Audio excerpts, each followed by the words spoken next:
Hello जी people, हाय, good morning. बहुत बहुत स्वागत आप सभी लोगों का, वेरी वार्म वेलकम पीपल। आइए शुरू करेंगे। आज 12 मई है। आज का करंट अफेयर्स हम लोग शुरू करते हैं। बड़ी प्यारी सी चीज़ है, सुबह सुबह अपना बढ़िया देश दुनिया में क्या हुआ ये सब हम जानेंगे।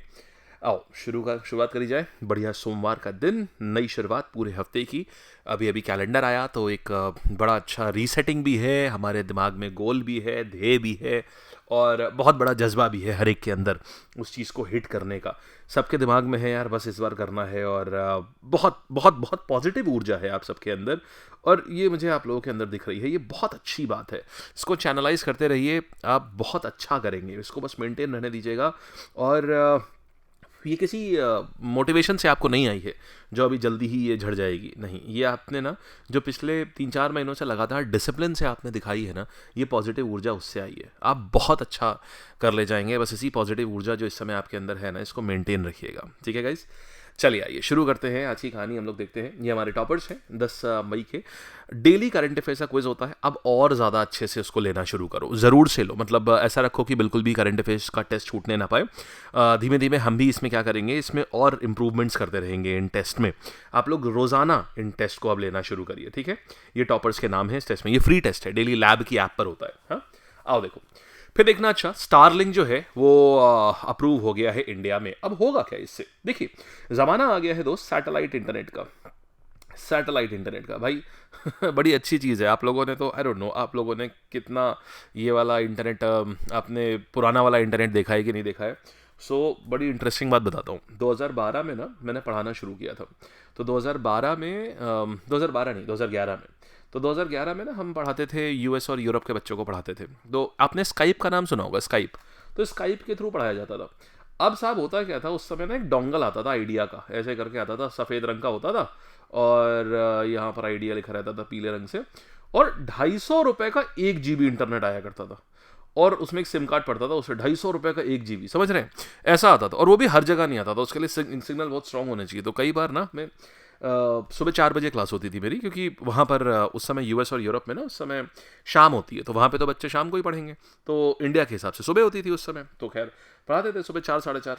हालत तब खराब होती थी सर्दियों में, कमरे के अंदर जब सिग्नल नहीं आते थे तो सुबह 4 बजे जाना पड़ता था छत के ऊपर और रजाई लेकर के जाते थे, क्योंकि भाई साहब छत पे, मतलब प्रॉपर खुली छत एकदम बेहतरीन, क्योंकि सिग्नल वहीं आएंगे अच्छे। और सुबह 4 बजे जा करके वहाँ पढ़ाते थे। तो वो टाइम क्या था कि तब सोचते थे यार काश वाईफाई आ जाए हमारे मोहल्ले में। हमारे मोहल्ले में वाईफाई था नहीं उस समय, एयरटेल का था, बट बहुत महंगा था। तो तब से लेकर के मतलब हमने वो वाला टाइम देखा हुआ है। 2011 बहुत पुराना टाइम नहीं है हालांकि 2011 का। तो और अब देखिए, अब वहां से हम कितना ग्रो करके हम लोग आ गए। जियो ने मतलब लिटरली चीज़ें बदली। और अब अगला फेज जो आप देखने जा रहे हैं ना, आप सैटेलाइट इंटरनेट का देखने जा रहे हैं। सैटेलाइट इंटरनेट में क्या होता है, देखो अभी क्या आप सबके घरों में ना वाईफाई लगा होगा, ठीक। वाईफाई में क्या होता है कि यार बहुत अच्छी स्पीड आती है, स्पीड में डाउन नहीं होता है, बिल्कुल भी तगड़ी स्पीड आती है। लेकिन गांव वाले बच्चे अभी भी परेशान रहते हैं, उनके वहाँ कई बार सिग्नल नहीं आते हैं। घर के अंदर, कमरे के अंदर बहुत सारे बच्चे हमारे ऐसे हैं जो मतलब घर के बाहर बैठ के पढ़ते हैं। कभी दोपहर में अगर 1 बजे क्लास लगा देना तो बहुत चिल्लाते हैं, अरे सर अपना नहीं हमारा सोचिए कि आप तो लगा दिए हैं क्लास, लेकिन 1 बजे धूप में कौन बैठ के पढ़ेगा घर के बाहर, कि घर के अंदर सिग्नल आता नहीं है। तो अब अच्छा, अब ऐसे में क्या है कि अब ये जो चीज़ है ना बड़ी क्रांतिकारी है। इससे क्या होगा, देखो लो अर्थ ऑर्बिट में बहुत सारी कंपनीज ये काम कर रही हैं इस समय। हम खाली अभी स्टारलिंक की बात करते हैं। तो इन्होंने किया क्या है, लो अर्थ ऑर्बिट में 7,000 सैटेलाइट भेज दी है। 7,000 सैटेलाइट।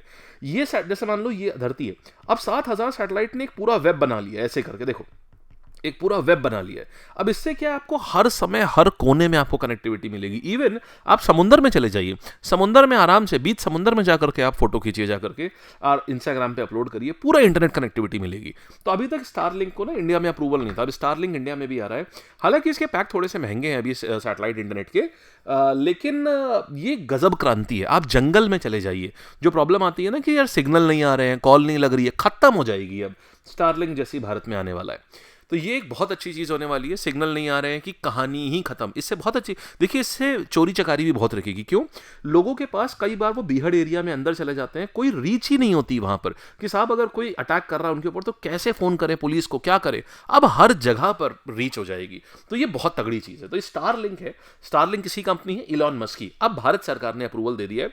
पहले अप्रूवल 3 साल से लोग ट्राई कर रहे थे, अब लेकिन ये मान गए हैं कुछ कंडीशन में। कंडीशन क्या है कि सर्विस जो है, सर्विस प्रोवाइडर्स जो है, डेटा, जितना भी डेटा इंडिया का होगा वो इंडिया में ही सर्वर्स के ऊपर स्टोर करेंगे, वो इंडिया के बाहर नहीं जाएगा। बात नंबर 1, ये लोग मान नहीं रहे थे। दूसरा ये कि इंडिया का यूजर ट्रैफिक जो है वो बाहर, यूजर ट्रैफिक भी नहीं बाहर लेकर के जाएंगे आप। ये नहीं है कि आप उससे किसी और कंट्री के थ्रू आप राउट करके आप उसको कहीं और लेके जा रहे हैं, वो नहीं। दूसरा, जितने भी इसमें ग्राउंड सेगमेंट लगेंगे ना, ग्राउंड मशीनरी लगेगी, उसमें 20% जो है ये 5 साल के अंदर इंडिया का होना चाहिए पूरा। मतलब जितना भी सामान आप यूज करोगे ये सब कुछ इंडिया का होना चाहिए। और दूसरा, इसमें आप जीपीएस नहीं यूज करेंगे, आप इसमें नाविक यूज करेंगे। अरे भाई साहब, अब आप समझिए इससे हमारा अपना जीपीएस कितना तगड़ा, हमारा अपना नाविक कितना तगड़ा होता जाएगा। जीपीएस यूएस का है, जो हम लोग गूगल मैप्स वगैरह यूज करते हैं ना, गूगल मैप्स में जीपीएस यूज होता है। नाविक क्या है, ये हमारा अपना है, जो जीपीएस की तरीके से हमने अपना बनाया, वो भी बहुत एक्यूरेट है। तो ये चीज़ है, ये कंडीशन है इसकी। हालांकि आपको कंडीशन नहीं याद रखनी, आपको खाली ये चीज़ याद रखनी है, स्टारलिंक को अप्रूवल मिला है। किसने दिया? डिपार्टमेंट ऑफ टेलीकम्युनिकेशन ने। फिर देखो ऑपरेशन शिवा क्या है। देखिए होता क्या है, हर साल हमारे वहाँ सबसे तगड़ी एक यात्रा होती है, सबसे ज़्यादा होली यात्रा होती है हिंदुओं में, इसको बोलते हैं अमरनाथ यात्रा। आपको पता है इसका नाम अमरनाथ कैसे पड़ा हुआ है? बताते हैं आपको। पहले आपको ये समझिए अमरनाथ यात्रा होती क्या है।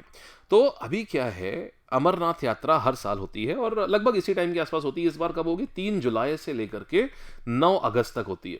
अब इसमें होता क्या है, ये जो रास्ता है ये अमरनाथ किस जगह पर आता है? अमरनाथ की लोकेशन बड़ी गजब की है। अमरनाथ आता है आपका अनंतनाग, आपने डिस्ट्रिक्ट का नाम सुना होगा। अब अनंतनाग के पास में, अनंतनाग के पास में, अनंतनाग आपने बहुत बार सुना होगा, आतंकवादियों के लिए आपने बहुत बार सुना होगा, अनंतनाग में मुठभेड़ हुई, अनंतनाग, कुपवाड़ा, ये सब जगह, बारामूला, ये बड़ा ही टेररिस्ट प्रोन एरिया, और वहीं पर ये अमरनाथ यात्रा भी होती है। अब सोचिए, अब सरकार कैसे मैनेज करती है इसको।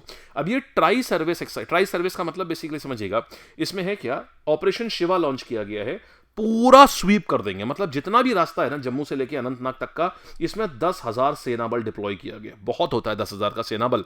इसमें इंडियन आर्मी भी है, इसमें इंटेलिजेंस एजेंसीज भी हैं, माने हमारा आईबी वगैरह भी है, आईबी है, इंडियन आर्मी है, जम्मू कश्मीर पुलिस है, पैरामिलिट्री फोर्सेस हैं। इन सब को इसमें डिप्लॉय किया गया है कि साहब हमें एक भी इसमें कैजुअलिटी नहीं चाहिए। तो ये आ रहा है ऑपरेशन शिवा। समझ गए कहां पर हो रहा है? ये अनंतनाग में हो रहा है ये, ठीक है। अच्छा, एक और चीज जानते हैं, इसका नाम अमरनाथ क्यों पड़ा? यहां पर ये शिवलिंग जो होता है ना, हर साल अपने आप बनता है। ये बर्फ से बनता है, मतलब जो बर्फ ड्रिप हो रही होती है ऊपर से, वो ऐसा ये पूरा शिवलिंग का निर्माण कर देती है। इसको स्वयंभू बोलते हैं, मतलब अपने आप उत्पन्न होने वाला। तो ये एक डेट, क्योंकि 9 अगस्त के बाद फिर क्या होता है, फिर ये जाने लगता है ये शिवलिंग। तो जब तक ये शिवलिंग रहता है तब तक ये यात्रा चलती है। और इस रास्ते में अगर आप गए हो, पता नहीं आप गए कि नहीं, इस रास्ते में बताता हूँ क्या होता है। इतने लंगर होते हैं, बादाम का हलवा, गाजर का हलवा, एक से एक जूसेस, और सब फ्री, सब फ्री। क्योंकि लोग यहाँ पर इतना सेवा दान करते हैं। यहाँ पर आप इतना बादाम का हलवा खाएंगे ना, नीचे से ऊपर तक जाते जाते, इतने पकवान, इतनी मिठाइयाँ, इतना कुछ, और छोले भटूरे, और रास्ते भर में इतना कुछ खाने का होगा, और एवरीथिंग इज फ्री, सब फ्री होता है, क्योंकि लोगों ने दान दिया होता है वो सब कुछ, और बहुत अच्छा अच्छा खाने का इंतजाम होता है रास्ते भर में। तो ये है अमरनाथ। अच्छा, अब आपको एक कथा बताते हैं, बड़ी इंटरेस्टिंग। जानते हैं इसको अमरनाथ क्यों बोलते हैं? एक्चुअल में क्या था, मानते हैं कि ये वही जगह है जहां भगवान शिव ने, भगवान भोलेनाथ ने देवी पार्वती को यूनिवर्स का ज्ञान दिया था कि अखंड ब्रह्मांड है क्या, और अखंड ब्रह्मांड के साथ साथ अमरता कैसे प्राप्त होती है, इसके बारे में बताया था। तो क्योंकि भगवान शिव ने, भगवान भोलेनाथ ने देवी पार्वती को यहीं पर अमरता के बारे में बताया था, इसीलिए अमरनाथ बोला जाता है इसको। समझ गए? चलिए, ये है पूरी कहानी इसकी, है ना बढ़िया। तो ऑपरेशन शिवा भी समझ गए आप।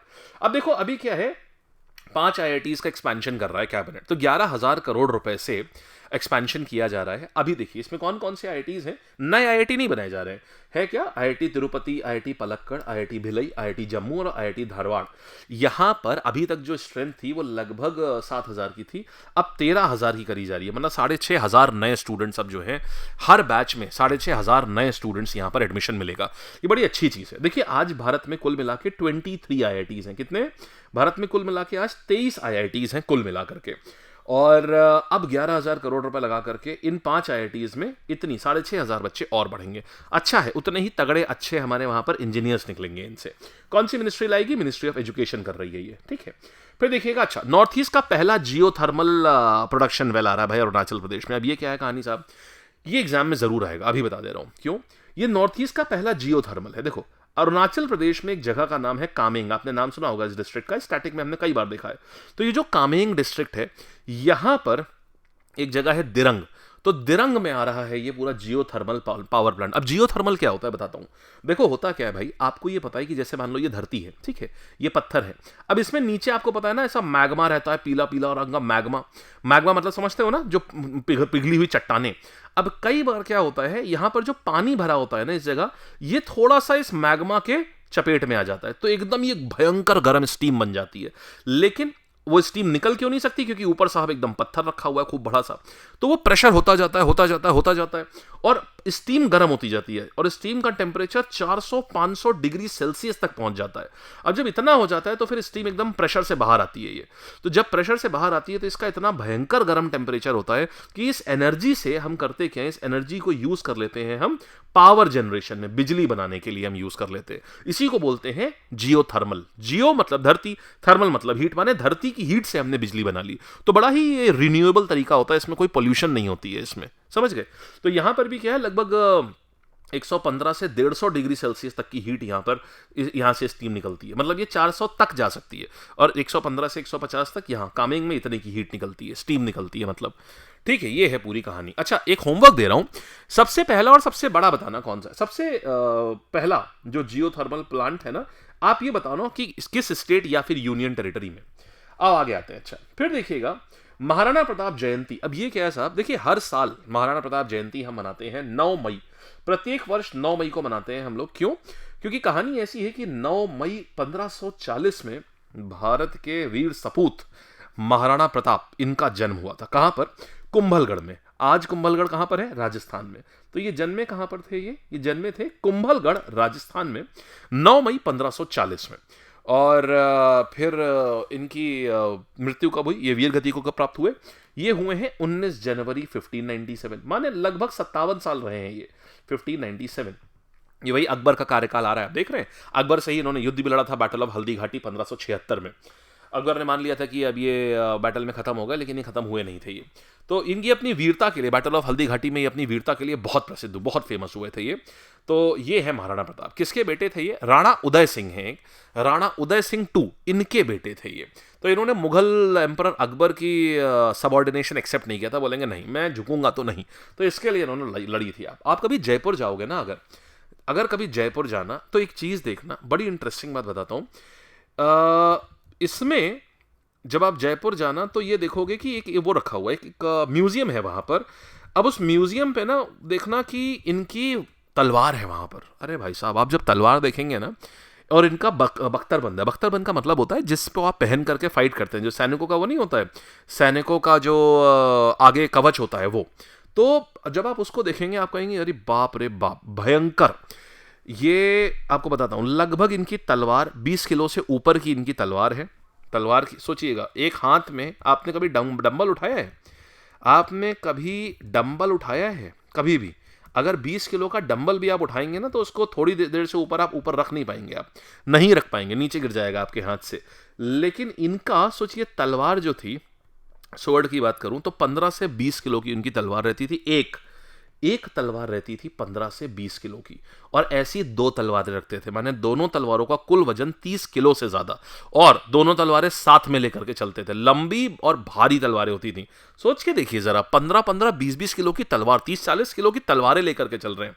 अगर बात करूं अब इनके आर्मर का, जो ये कवच पहनते थे, तो 22 किलो का इनका कवच होता था। सोच के देखो भाई साहब, 22 किलो का ना एकदम डंबल उठाना, पहले 30-30 किलो के, 20-20 किलो की तलवारों वाले डंबल उठाना, फिर 22 किलो, और कवच। इसके साथ जो ढाल होती थी इनकी, ढाल 5 किलो की होती थी। ये सब जयपुर में जाओगे ना, म्यूजियम में रखा हुआ है। इनकी ढाल 5 किलो की, भाला 6 किलो का होता था। यानी सिर्फ और सिर्फ अगर बात करूं कि युद्ध में कितना सामान लेकर के ये युद्ध में फाइट करते थे, तो 70 से 75 किलो इतना सामान लेकर के ये फाइट करते थे युद्ध को।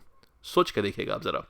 तो आज भी उदयपुर में है ये, इनका एक वो है, जयपुर नहीं उदयपुर में है, हथियार और कवच। मैंने जयपुर में देखे थे, बट ये इस समय शायद उदयपुर मूव कर दिए गए हैं। तो ये एक मोती मगरी, ये एक महाराणा प्रताप का एक म्यूजियम उनको डेडिकेटेड है, मोती मगरी नाम है उसका, वहां पर है ये, समझे। चलो अच्छा, आगे बढ़ते हैं, नेक्स्ट कहानी पर आते हैं। तो ये 9 मई को हम लोग हर बार महाराणा प्रताप जयंती हम लोग सेलिब्रेट करते हैं। अच्छा, इस बार खास क्या हुआ महाराणा प्रताप जयंती के ऊपर? महाराणा प्रताप जयंती के ऊपर खास क्या है? खास बेसिकली मेवाड़ साइड में भले मतलब पॉम्प एंड शो में सेलिब्रेट किया जाता है, क्योंकि मेवाड़ के राजा भी थे ये। आइए, अच्छा, फिर देखिए महाराष्ट्र गवर्नमेंट ने देवी अहिल्याबाई होलकर के ऊपर एक बायोपिक का ऐलान किया है कि हम एक बायोपिक बनवाएंगे इनके ऊपर। अब पूरी कहानी समझो भाई कि कौन थी देवी अहिल्याबाई होलकर। शुरू करी जाए इनकी कहानी।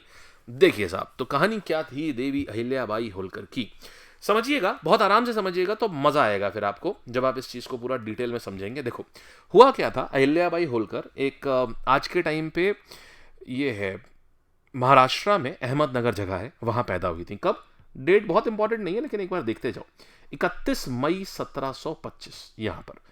अब हुआ क्या, जब ये पैदा हुई तो इनकी शादी किससे हुई, इनकी शादी हुई, आपने मालवा रीजन देखा है ना, ज्योग्राफी में मैंने आपको मालवा पढ़ाया। मालवा में क्या आता है, मध्य प्रदेश, और ये मध्य प्रदेश का reason mainly western Madhya Pradesh आप कह लो।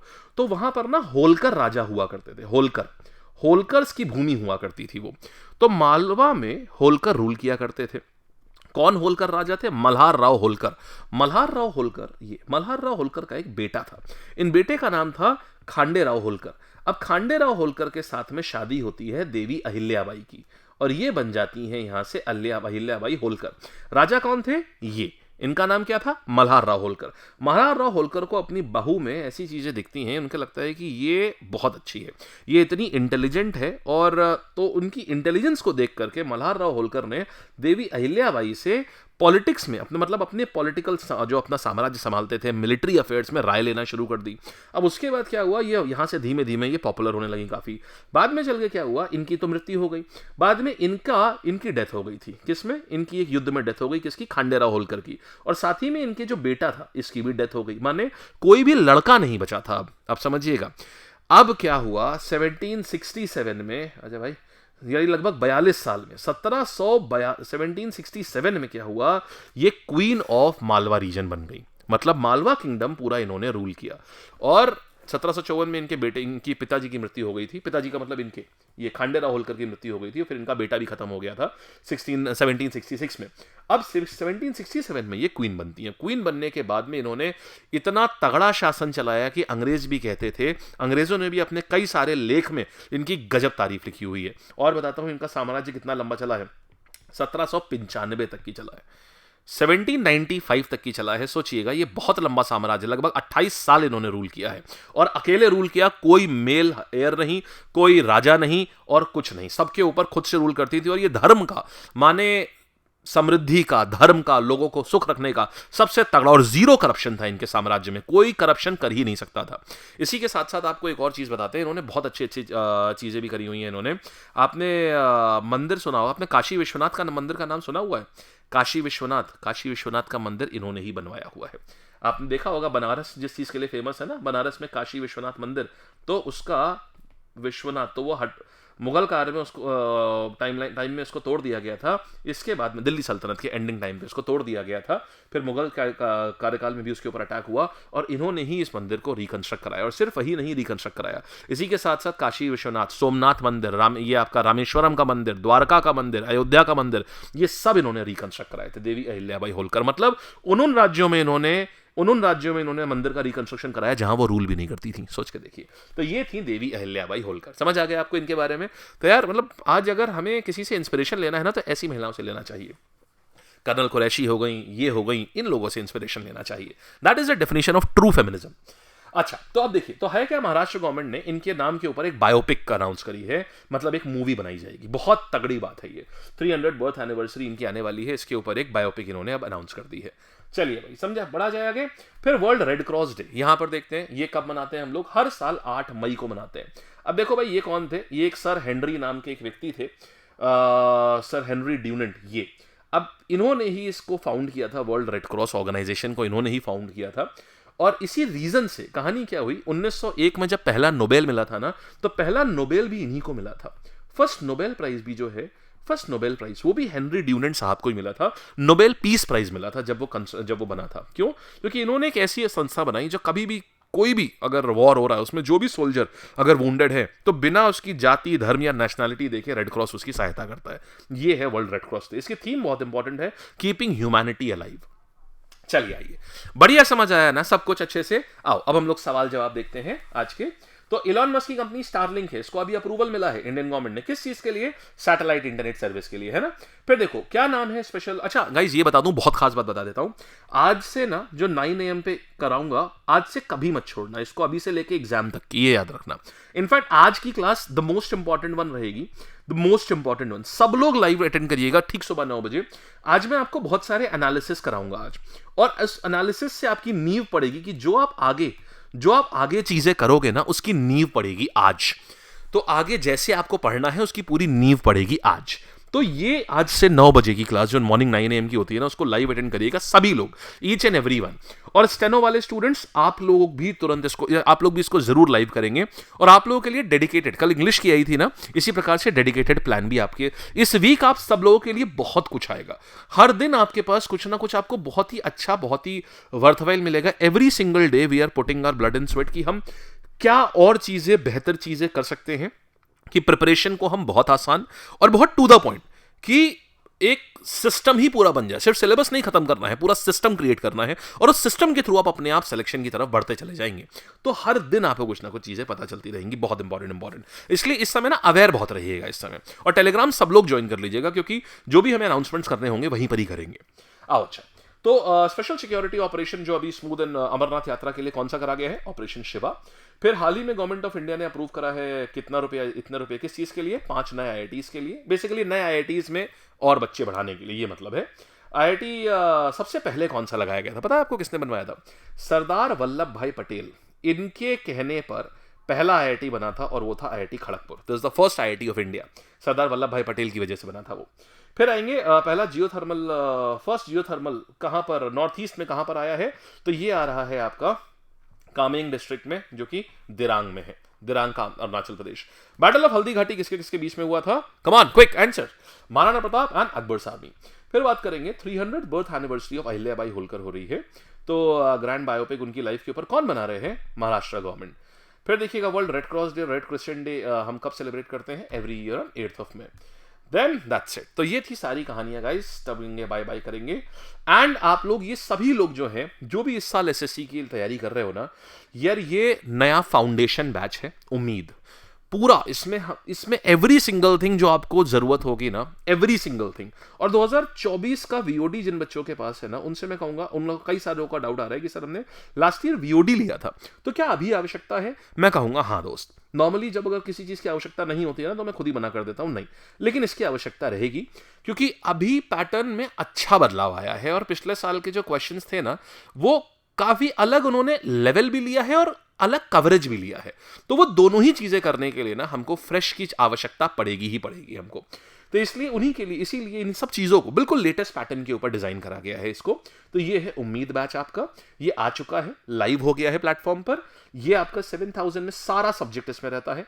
ये आपको पड़ेगा 1599 का, इसका कोड है LAB लैब। ठीक, चलिए डन है जी, बाय बाय करें, टाटा करें, ऑल द बेस्ट, मस्त रहिए, जबरदस्त रहिए, ऐसे ही हंसते खेलते कूदते रहिए। और 9 बजे याद रखना, आपको 9 बजे मिलना ही मिलना है। और PDF इसका कहां मिलता है? लैब ऐप पे जाओगे, यहां पर करंट अफेयर्स नाम का एक टैब होगा, उस पर मिलेगा आपको। ठीक है, चलिए, so thank you, bye bye, take care, all the best people, all the best.